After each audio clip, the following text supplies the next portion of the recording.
Jūs galvojat, kad čia iš medicinos vadovėlių? Čia ne iš medicinos, čia iš gyvenimiški dalykai. Nes šiuo metu dukra eina tos pačius mokslus turėjo mama prieš 50 metų. Tai medicina pažangos nėra padarius, apart to, kad yra įtraukusi psichosomatinės ligas, kad viskas per mūsų mąstymą ir dalį yra papildų, bet kaip gydymo ir sveikatinimas nėra. Visi papildai yra palikę profilaktiškai.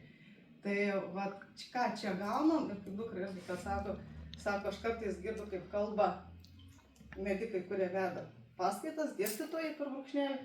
Tai sako, jūs kalbat grinai tą patį. Sako, Indrė, mes kalbam daugiau, nes mes mokomės iš mokslininkų. Mes mokomės per savo patirtį, o ne tik tais teoretikai esam ir dalinamės tai. Tai va, medicina per tą 50 metų, žinokit, labai nedaug ką yra pažengusi, bet mes su savo atradimais, su savo atrastais maisto papildais, kuriuos šiandien turim Lietuvoje ir galim džiaugtis, mes galim tikrai labai daug išsispręsti problemų.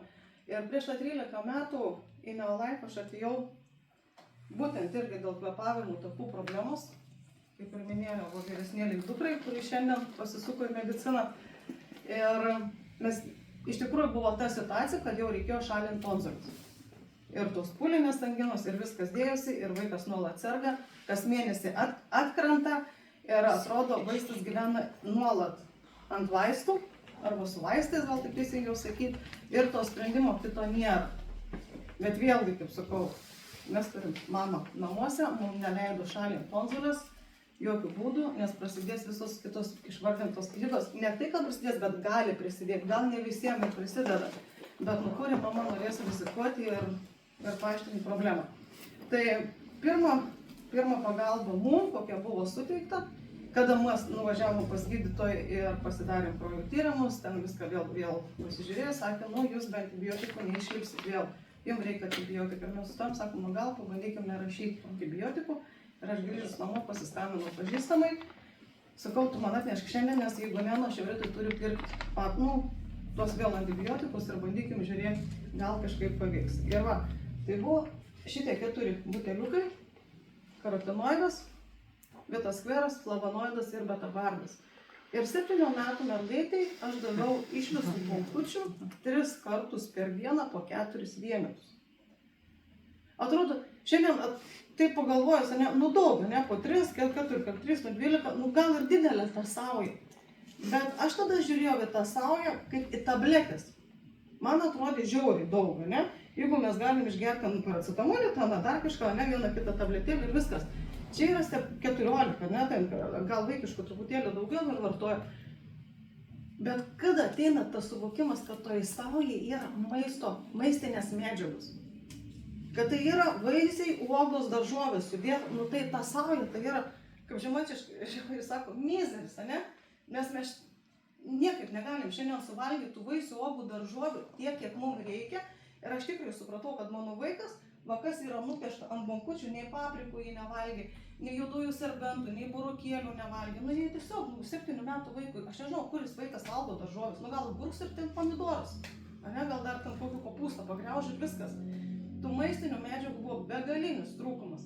Tai būtent dėl to, kad čia viskas yra iš maisto, aš labai drąsiai pradėjau duoti. Ir pradėjau žiūrėti, kad nebe piliulkos, nebe tabletės čia yra, vaistų pavidalo, bet tai yra maistinės medžiagos padarytos šitą formą.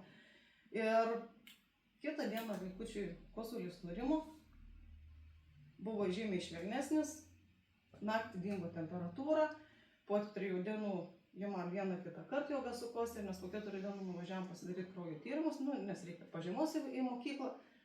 Sako, jūs esat visiškai sveiki. Ir va tada, žinot, kažkas va čia apsiverčia, galvoju, kodėl? Vat gėrėm antibiotikus, nes neturėjom kito pasirinkimo. Mes tada neturėjom, taip, davėm antibiotikus, nors žinojom, kad tas yra blogis. Šiandien mes turim begalinį pasirinkimą, kad mes galim vartoti labai platų spektrą Neolife produktų, nes tikrai prieš 13 metų tiek nebuvo produktų, kai aš norėjau, o dabar mes dar daugiau turime ir mes tikrai galim palaviruoti, pigiau, brangiau ir visą kitą. Ir nuo to karto, kai mes susitvarkėm tą kartą tonzilitą, 13 metų, mergaitė nėra turėjus tonzilių uždegimo, Jeigu suskaudėdavo gerklytę, tai jau žinojom, ką pavartoti, čia ir dabar greitai. Tai vėl buvo labai greitai česnakas, suveikia labai greitai flavonoidai, sušilpė ir ta gerklytė praeina ir tokių didelių jau uždegimų ir nebeįsileisdavom. O dabar, aš nežinau netgi, kada ir ta gerklytė suskaudėjus. Dabar, žinot, su paaugliukais biškai kitokios problemos ateina. Nebe tos gerklytės. Tai va, čia irgi paminėsiu, kaip jau ir mama minėjo, apie tą ketvertuką. Čia yra tas pavadinimas Neniolife, čia yra mūsų su mamos sugalvotas tas ketvertukas, kad būtų tiesiog klientam paprasčiau papasakoti, ką reikėtų vartoti. Va, kaip ir mama ir sakė, bet kokiam staigiam sukilusiam kažkur, nežinot, peršalimas, ar virusas, ar pūlinė angina, kimba, ar dar kas, ketvertukas visuomet yra pagalba. Ir vėl, kaip sakau, tom didesnėm dozėm, kaip tom didesnėm dozėm, po 4, po 5 vienetus per dieną 4 kartus vartoti. Čia jau yra, išeina apie 16, apie 20 vienetų per dieną, tos didesnės, jau kaip sakom, tikrai užtenka. Tai ir tikrai labai dažnai būna, kad ta problema kažkur, kaip mamos, kas sako, aš nežinau, su ko mano vaikai serga. Sakau, tu ir nežinosi, nes neleidžiam būti diagnozijai, ar ten bronchitui, ar dar kažką. Tiesiog yra va tokie pirminiai simptomai, jos labai greitai užgesinam ir tų problemų kaip ir nebėra. Aš tikrai labai greit prabėgsiu, daugelis žino šitos produktus, gal tik tai sudėsiu tokius cinkelius pagrindinius, kodėl šitie produktai yra reikalingi va šito laikotarpio prie tų kvėpavimo takų. Vėl, žarnyno bakterijos. Žiūrėkit, kodėl daugiausiai serga vaikučiai. Sakykime, peršalimais. Aš kada prisimeniau mokykloje, kada lankiau mokyklą, aš sirgdavau 1 kartą metus ir aš laukdavau to laiko, kada ateis tas virusas ir mane paguldys, nes 1 kartą tik tai sirgdavau. O dabar vaikai, žiūrėkit, tik pradeda eiti darželį. Žarnynai, kokį maistą valgom, kokį vaikai jau aš šiandien sakau, ką ten darželį, nežinau, darželinukų jau nebeturi vaikų, bet kada mano pačios mergaitės lankė, aš kartais net nevesdavau vaikai iš ryto į darželį, kad negautų ten kažkokių drybsnių, kad ten arba vakarieniai pasiėmų, kad negautų ten kažkokių manų košių. Anksčiau, tiesiog jau irgi žiūrėdavau, kad nebūtų vaikai primaitinami, nors atrodo darželėje sveikas tas maistas, medicinos ten specialistai, bet šiandien, kaip žinom, kodėl yra tie kukurūzai, kodėl yra visi tie dalykai. Tam, kad gautų kalorijų kiekį. Kalorijų kiekį vaikas turi suvalgyti, o kaip greičiausiai užpildyti? Per tuos dalykus. Jeigu vaikas gavo tinkamą kiekį, reiškia, vaikas suvalgė sveikai. Šiandien vėl sakau, būkim sąmoningi ir protingi. Ir žarnyno bakterijos pas mus buvo, iš tikrųjų, kas žino Petro istoriją, kad Petras vos neiškeliavo su žarnyno baisiaja bakterija Anapilin. Aš tikrai nesiplėsiu, bet po to karto, kada mes supratom, kad kaip antibiotikai sužaloja žarnyną ir visa žarnyno mikroflora yra nebeatstatoma prie po 3 kursų antibiotikų, yra žarnynas viskas išdeginamas, tada tu supranti, kaip yra svarbu šiandien saugoti žarnyną. O žarnyno bakterijos yra išskirtinės kokybės Neniolife, todėl kad jos nukeliauja ne tik į skrandį, bet jos nukeliauja ir toliau, kur vaistininė žinom, kad jos pasiekia skrandį ir jos žuva ir tikrai gal vieną kitą tik bakteriją nukeliauja į tą žarnyną. O čia nukeliauja būtent tai, kiek turi nukeliauti, pasisėja ten, kur reikia ir sutvarko, užkamšo mūsų visą žarnyno mikroflorą, atstato, kad būtų ir maistinių medžiagų pasisavinimas geresnis, ir iš maisto, kada valgoma, sakykime, sveiką maistą, irgi, kad gautų tas maistinės medžiagas. Žarnynas yra visuomet pirmoje vietoje, todėl labai dažnai sako, prie ko dabar man čia, sloga, kusilis, ką man čia ta žarnyno bakterijas? Tai rodo, jeigu pas tavai yra jau sloga, ten kimba, peršalimai dažnėja ar panašiai, tai jau rodo, kad yra problema su imunitetu. 80% imuniteto, gal jau ir daugiau negu 80% šiandien imuniteto yra mūsų žarnyne. Tai va tą žarnyną būtinai yra palaikyti sveiką ir šiuo laikotarpiu ne tik vasarą, kad sako, kad ten pykinimai, rotavirusai, dar kažkas eina, bet žarnyno bakterijos yra būtinos. Apie C vitaminą Elvyra tikrai jau daug kalbėjau, aš tikrai neįsiplėsiu, bet C vitaminas pas mus buvo, aš nežinau, kaip cukrus ir pipirai, kas Aurelija sakys namus, kaip druskai ir pipirai padėti ir kiekvieną dieną šito laikotarpiu ir tik tai užeina kažkoks kirbėjimas arba einame darželį ar į kolektyvą, nesvarbu, kur beitumėm, aš net į seminarą eidavau, nežinau, kad irgi prieinu visų klausytojų ir apsikabinėjom, glebeščiuojamės, visuomet tabletę C vitamino į burną ir drąsiai išeinu tam, kad apsaugot save, nes C vitaminas yra, žinot, kaip šachmatų lentai, ta pirmoji eilė, kas nevadinas dabar iš karto, Jie patys pirmieji eina į kovą ir tiesiog taip apsaugo mumis. Tai yra pati geriausia, ne kaukę susidėti, bet C vitaminą. Piestininkai.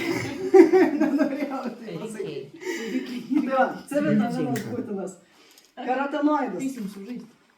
Tai susidėkite vitaminus. Koks atsakingas ant šachmatų lentos. Apie karotenoidą.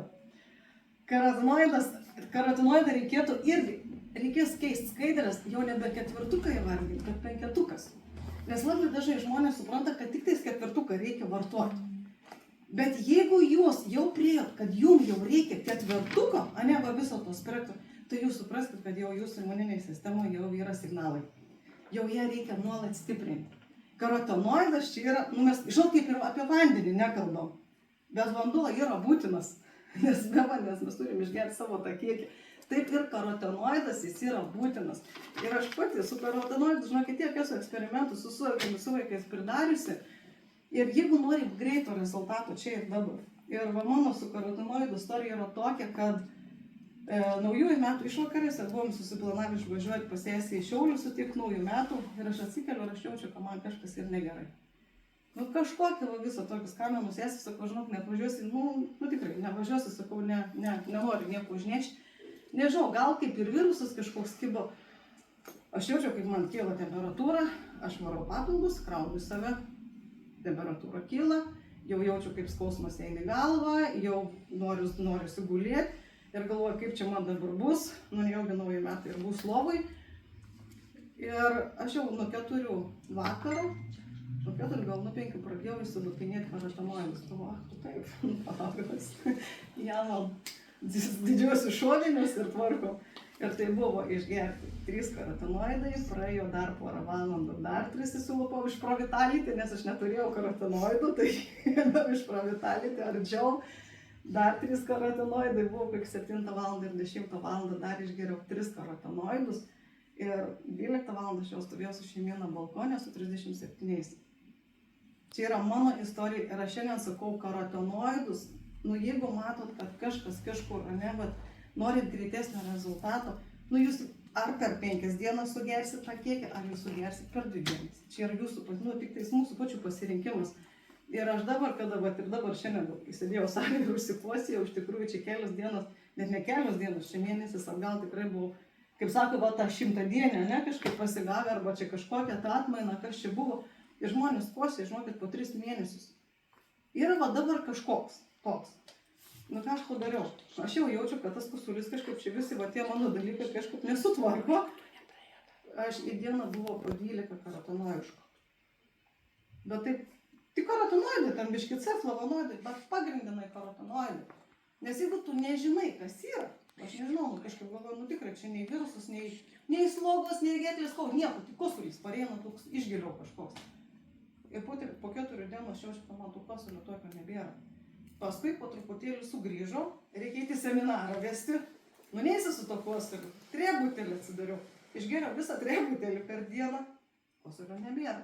Ir mes tikrai galim labai greitai susitvarkyti su tais kosuliais. Gal dabar dar kažkur užsilikė, kažkur tokiu momentu dar kažkas kažkur valosi, kad pavartojam omegos ir leidžiam savį įsivalyti. Ir mes konsultantai nebijokim. Kad ateinam kažkur ar ten slogą, ar kažkokie patinė, ar kažkokie pakosinis, mes esam žmonės, bet mes šiandien esam, leidžiam savo organizmą išsivalyti, susitvarkyti ir nebeužblokuoti tas visas skriples, susistovėti ir savo labiau taip tikrai pakenkiam. Ir kartais paploginam tikrai tą situaciją, kaip Elvyra sako, kur gali viskas nusėsti ir ką turėti. Kas dar yra labai svarbu, kad stiprinti imuninę sistemą, tai yra užpildyti visas spragas, kad mes gautumėm visų vitaminų, mineralų ir dar čia plus lipidai steroliai yra įdėti, kurie tvarko ir padeda atsistatyti mūsų ląstelį, toks kaip trianenas.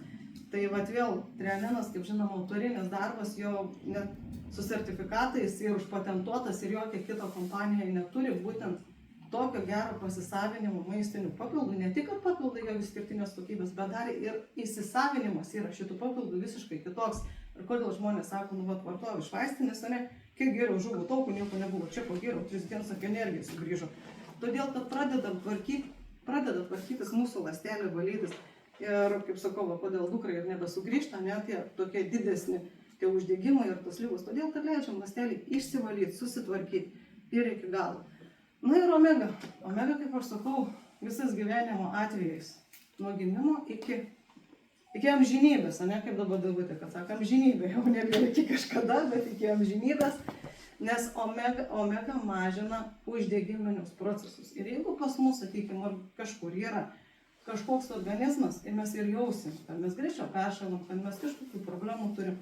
Ir kas dar prie uždegimo, kaip mama jau ir kalbėjo apie sąnarius, kad kvėpavimo takų ligos pasijunta, reaguoja su sąnariais tvarkantis. Mano dukrai lygiai tas pats buvo. Jeigu mes pašalinam, sakykime, tonzulės, mes tik tonzulės pašalinam, mes nepašalinsim streptokoką iš organizmų. Jis vaikščios visur, jis yra įsisėjęs, o kur dažniausiai įsėjęs? Į sąnarius ir į širdį. Mes galim, sakykime, ten tonzulės pašalinti, bet kaip iš organizmų? Tai vėl omega, sakau, tai mums irgi buvo kiekvieną dieną, kad nervykai neskaudėtų sąnariukai. Tai omega ir buvo, kur mažino tuos uždegiminius procesus. Jeigu kažkur kažkas susilygia, sakykime, kvėpavimo tokio dar kažkur, tas uždegimas laikosi, tonzulės neišoperuotos, kad nebesukeltų. Ir, kaip sakau, žinot, kaip gaisra, ne gaisras yra baisiausia, baisiausia yra nepastebamos tos žiežirbos, kurios sukelia tą gaisrą, Gaisrą mes galim užgesinti ugnį greitai, bet jeigu paliekam žiežirbų, tai gali viskas iki pamatų. Taip ir mūsų organizme, kad nebūtų tų uždegiminių procesų. Tai omega visada ir visiems. Ir vėl, kaip sakau, ne mes viską čia sugalvojame, mes tik tai praktikuojam tai, ką mokina Neolife, mokslas. Ir šiandien mano sveikata, mano vaikų sveikata, aš jau nebepatikiu medikam. Vienintelis medikas, kuriam aš patikiu dar savo vaikų sveikatą, tai yra mano mama, kuri tikrai supranta, kaip reikia tvarkyti, jau nebe medicina. Ir mokslininkai yra padarę fantastišką darbą. Jeigu mes apie juos pasidomėtume plačiau, tai mes tikrai nežiūrėtume nei kitas kompanijas, nei kitus paplaugus ir tikrai turėtume labai labai gerų žinių. Tai ir jų misija yra sukurti sveikesnį, laimingesnį pasaulį. Tai tas ruduo būna, kad mūsų vaikučiai kaip tos voveruškos čia, kad augtų rudenį miške, vaikščiotų po lapus ir nebijotų nei lietaus, nei šalčių, nei pūgų, nei to žiemos. Tai tiek, tai dabar klausimai, jeigu dar kas ką